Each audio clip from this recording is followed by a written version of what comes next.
আজ 22শে শ্রাবণ বিশ্বকবি রবীন্দ্রনাথ ঠাকুরের 84তম প্রয়াণ দিবস। 1913 সালে সাহিত্যে নোবেল পাওয়া এই বাঙালি শুধু সাহিত্যিক ছিলেন না, ছিলেন ইতিহাস গড়ার কারিগর।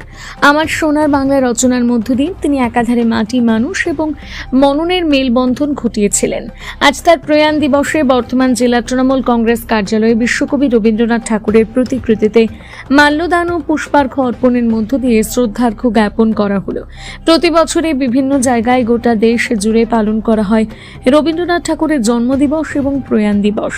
আজকে 22শে শ্রাবণ, তার প্রয়াণ দিবস পালিত হচ্ছে বিভিন্ন জায়গায়। বাংলা ভাষা এবং সাহিত্যের অনেক কিছুর প্রথম রূপকার তিনি। তার হাত ধরেই এই বাংলার সাহিত্য নতুন যুগের সৃষ্টি হয়। একাধারে কবি, ঔপন্যাসিক, গল্পকার, নাট্যকার, সঙ্গীতজ্ঞ, দার্শনিক, চিত্রশিল্পী। আজ 22শে শ্রাবণ বিশ্বকবি রবীন্দ্রনাথ ঠাকুরের 84তম প্রয়াণ দিবসে বর্ধমান জেলা কার্যালয়ে তাকে শ্রদ্ধার্ঘ্য জ্ঞাপনে উপস্থিত ছিলেন রাজ্য এসটি সেলের সভাপতি দেবু টুডু, মহিলা তৃণমূল কংগ্রেসের জেলা সভানেত্রী নীলা মুন্সি, রাজ্য তৃণমূল কংগ্রেসের ছাত্রনেতা সাদ্দাম হোসেন আরও অন্যান্য নেতৃবৃন্দ।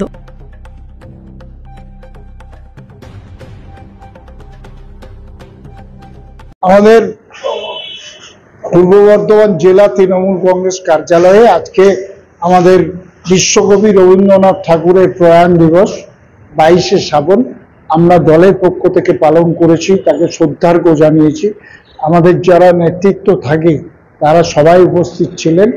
আজকের দিনে একটাই বক্তব্য, যে যেখানে বাঙালির অস্তিত্ব বিপন্ন হতে চলেছে, এক শ্রেণীর রাজনৈতিক ফোরে, এক শ্রেণীর দালালরা বাংলা ভাষাকে শেষ করার চক্রান্ত করছে, তাদের বিরুদ্ধে আজকে জিহাদ লড়াই ঘোষণা করছি আমরা বাংলার মানুষ, আমরা পূর্ব বর্ধমান জেলার মানুষ।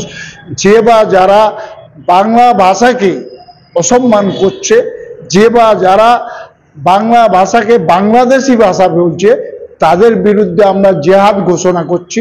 যারা বাংলায় থেকে বাংলার বিরুদ্ধে চক্রান্ত করছে, তাদের আগামী দিনে প্রতিবাদ তো হবে, প্রতিরোধ হবে প্রয়োজনে। বাংলাকে যারা অসম্মান করছে, আমাদের বিশ্বকবি বাংলার রবীন্দ্রনাথ ঠাকুর, আমাদের কাজী নজরুল ইসলামকে যারা অসম্মান করছে, অপদস্থ করছে, বাংলার মানুষকে গোটা ভারতবর্ষের বিভিন্ন রাজ্যে যেভাবে অপদস্থ করছে, আজকে আমরা ডাক দিয়ে যাই, এসো সকলে সামিল হই, জাতপাত ভুলে, ধর্ম ভুলে, রং ভুলে সামিল হই। আমরা বাঙালি বাংলা ভাষায় কথা বলবো, মাতৃভাষা মাতৃযুদ্ধ সম। মায়ের সম্মান যারা হানি করবে, তাদের জিভ ছিঁড়ে নেব।